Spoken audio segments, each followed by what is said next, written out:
My dear students, welcome to NIGC Home College. My name is Muhammad Hanif, lecturer of English, National Ideal Girls College. I hope you are all by the grace of Almighty Allah. Alhamdulillah, I'm also fine. Dear students, today I will take the class on informal letter, and it is very important class actually today for you. So before beginning the class, you have to know how many parts of a letter. Actually, there are 6 parts of a letter. 1 is heading, 2 is addressing or greeting, and 3 is body of the letter, and 4 is subscription, 5 is signature, and 6 is superscription. That means we have to follow. By following these rules, we can write a letter. Okay, let us start the letter. Today our topic is informal letter, and this is a part 1. You have been given 2 letters, and 2 letters have been taken from your book. Suppose you are Tipu, your friend is Tipu. He wants to know about your experience of visiting a historical place.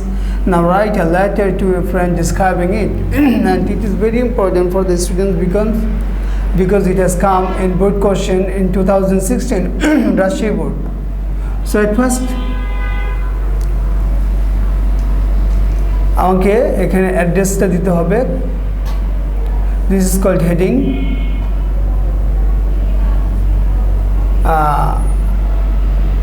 এখানে যেই ডেটটা আছে সেটা তুমি যখন চিঠিটা লিখবে তখন সেই চিঠিটার ডেটটা এখানে দিবে.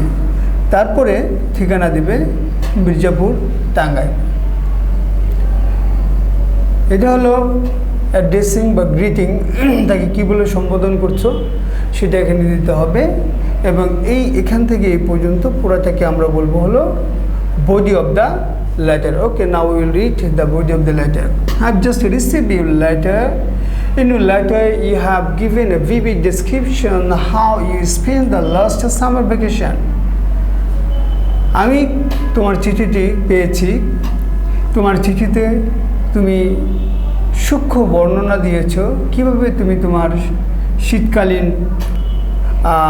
ছুটিকে অতিক্রম করেছো বা অতিবাহিত করেছো. I'm now writing you about my experience of visiting an historical place. I'm now writing, আমি এখন লিখছি you তোমাকে about my experience, আমার অভিজ্ঞতা সম্পর্কে visiting a historical place, একটা ঐতিহাসিক স্থানে. During my last summer vacation, I went to visit Bagerhat. গত গ্রীষ্মের ছুটিতে আমি বাগেরহাট গিয়েছিলাম. এ গ্রেট হিস্টোরিক্যাল প্লেস, একটি বিশাল ঐতিহাসিক স্থান, উইথ মাই ফাদার, আমার বাবার সাথে. I spend 8 hours there. আমি সেখানে প্রায় 8 ঘন্টা অতিবাহিত করেছিলাম. The mazar of Khan Jahan Ali is a fine one storied building. Khan Jahan আলীর মাজারটি ছিল একটি সুন্দর একতলা building. It has a beautiful dome, এবং এটাতে একটি সুন্দর গম্বুজ ছিল. হজরত খান জাহান আলী ওয়াজ buried there, এবং খান জাহান আলীকে সেখানে সমাধিস্থ বা কবর দেওয়া হয়েছিল. The tomb is made of cut of stones, এবং এই কবরটি is made তৈরি করা হয়েছিল কাটা পাথর দিয়ে. There is a small mosque there. সেখানে একটি ছোট মসজিদও আছে. A close associate of খান জাহান আলী, খান জাহান আলীর ঠিক নিকটে was buried outside the tomb.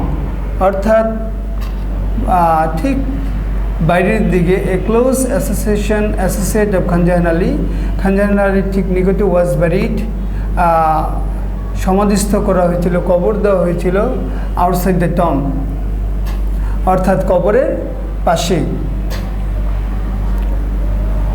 On the night of the full moon of the month of Chaitra, a big fair is held beside the mazar. এবং পূর্ণ চন্দ্র রাতে চৈত্র মাসের বিশাল একটি মেলা অনুষ্ঠিত হয় এই মাজারের পাশে। Many people attend the fair এবং অনেক লোক এই মাজারে অংশগ্রহণ করে। There is a big tank in front of the mazar. মাজারের পাশে বিশাল একটি খাল আছে। The local people call it the dighi of Khan Jahan Ali, এবং খানজাহান আলীর দিঘি লোকজন, স্থানীয় লোকজন এটাকে খানজাহান আলীর দিঘি বলে সম্বোধন করে। There are some crocodiles in this big tank, এবং এই খালগুলো, এই দিঘির মধ্যে বিশাল বড় কুমির আছে। I also visited the ষাট গম্বুজ মসজিদ। আমি তাছাড়া ষাট গম্বুজ মসজিদ ভ্রমণ করেছিলাম, দেখেছিলাম। It is a big and beautiful building, এটি বিশাল এবং সুন্দর একটি building. The mosque is beautifully decorated, মসজিদটি খুব সুন্দরভাবে সজ্জিত করা হয়েছে। The mosque has great attraction for the tourist and the visitors, আর মসজিদের একটি বিশাল আকর্ষণ আছে পর্যটক এবং দর্শনার্থীদের জন্য। There is a big Dighi near the ষাট গম্বুজ মস্ক, এবং ষাট গম্বুজ মস্কের পাশে বিশাল একটি দিঘি আছে। The Dighi is called the ঘোড়া দিঘি, এবং এই দিঘিকে বলা হয় ঘোড়া দিঘি। I visited this Dighi and came to know many things about the social work of Khanjahan Ali, এবং আমি ভ্রমণ করেছিলাম এই দিঘিটি। and came to know, জানতে পেরেছিলাম, এবং many things, অনেক কিছু about the social work of Khanjahan Ali, Khanjahan আলীর অনেক সামাজিক কর্মকাণ্ডের বিষয়ে। Bagerhat is really a place of historical interest, আর বাগেরহাট আসলে একটি ঐতিহাসিক স্থান। I saw many historical things, এবং আমি দেখেছিলাম অনেক ঐতিহাসিক জিনিস। অ্যান্ড এনজয়েড মাইসেলফ, এবং অনেক কিছু উপভোগ করেছিলাম। I felt Bagerhat but memory still haunt my mind, এবং আমি উপলব্ধি করি যে বাগেরহাট সবসময় আমার মনে তারা দিয়ে যায়। No more today, convey my best regards to your parents and love to youngers. Yours ever, Tipu. Draw an envelope here. That means you have to draw a superscription here. তোমাকে অবশ্যই এখানে একটি এনভেলপ আঁকতে হবে, একটি খাম আঁকতে হবে। এটা 6 নম্বর অংশ চিঠির। Dear students, I hope you have understood the informal letter about the historical place or historical interest. Now we will read the second informal letter. Okay, let us start again. This letter is about your younger brother does not know the importance of physical exercise. Actually, it is also important for the students. Dinajpur Board 2017 and Sylhet Board 2019. এটি Dinajpur board 2017 এবং Sylhet board 2019 এসেছে। তার মানে এটি খুবই গুরুত্বপূর্ণ একটি letter. Now write a letter to him describing the importance of physical exercise. শারীরিক ব্যায়ামের গুরুত্ব সম্পর্কে বর্ণনা করে তাকে একটি চিঠি লিখবে। এখানে হেডিং দিবে, অর্থাৎ ঠিকানা, এবং এখানে তারিখ, এবং এখানে সম্বোধন করতে হবে, অ্যাড্রেসিং দিতে হবে বা greeting. My dear Kabil, I am happy, that means আমরা এখন পড়ব হলো body of the letter. I am happy to learn that you are going to all with your studies, but in the letter there is no mention of your physical exercise activities. তোমার শারীরিক ব্যায়ামের কোনো বা শারীরিক ব্যায়ামের কোনো বিষয় এখানে উল্লেখ নেই। You know that health is wealth. তুমি জানো যে স্বাস্থ্যই সম্পদ। A sound mind lives in a sound body. একটি সুস্থ মন একটি সুস্থ দেহতে বসবাস করে। A boy of ill health cannot reach his goal. একটি খারাপ স্বাস্থ্যের বালক কখনোই তার গন্তব্যে পৌঁছাতে পারে না। So it needs no telling the importance of sound health to you. সুতরাং তোমাকে সুস্থ স্বাস্থ্যের বা ভালো স্বাস্থ্যের গুরুত্ব সম্পর্কে বলার কিছুই নেই। In order to maintain a good sound mind, তোমাকে অবশ্যই একটি সুস্থ মনের অনুসরণ করতে হবে। You are to keep your good body fit at first, and it is physical exercise which enables a student to maintain a good physique. You are to keep your body fit. তোমাকে অবশ্যই রাখতে হবে তোমার শরীরকে সুস্থ প্রথমত, and it is physical exercise, আর এটি হলো শারীরিক ব্যায়াম, হুইচ এনেবলস স্টুডেন্ট, যা একটা ছাত্রকে সক্ষম করবে টু মেনটেন গুড ফিজিক, ভালো স্বাস্থ্য রাখার ক্ষেত্রে। হার্ড ওয়ার্ক, কঠোর পরিশ্রম, পারসিভিয়ারেন্স, অধ্যবসায়, পাংচুয়ালিটি, নিয়মনিষ্ঠতা, অ্যান্ড সিনসিয়ারিটি, আন্তরিকতা, etcetera are needed to cut a good figure in the examination. প্রয়োজন to cut a good figure in the examination, পরীক্ষায় ভালো ফলাফলের জন্য। And this is not possible without a strong and stout body. আর এটা অবশ্যই সম্ভব না শক্তিশালী এবং স্টাউট বডি এবং একটি সমর্থ শরীর ছাড়া। If you fail to keep your body sound, আর যদি তুমি তোমার শরীরকে সুস্থ রাখতে ব্যর্থ হও, you will lose all gist of life, এবং জীবনের সকল আগ্রহ হারিয়ে ফেলো। And then you would be dull আর মিনিংলেস টু ইউ, এবং এটি তোমার কাছে নিরস এবং অর্থহীন হবে।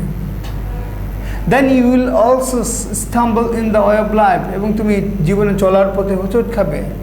এ life without a good physique is no life at all, এবং ভালো life without a good physique, ভালো স্বাস্থ্য ছাড়া জীবন আসলে কোনো জীবনই না।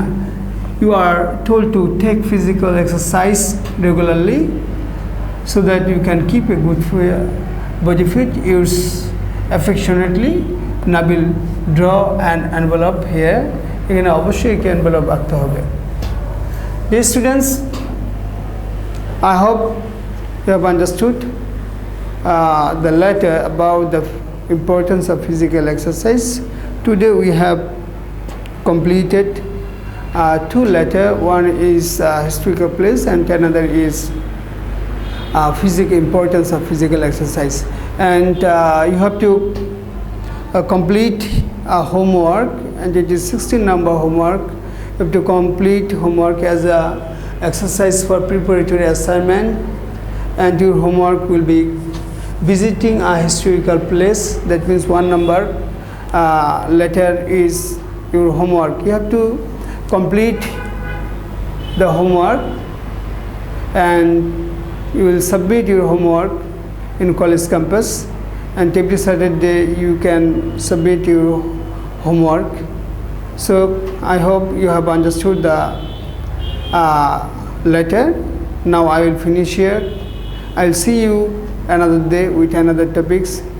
Till then, Allah Hafiz.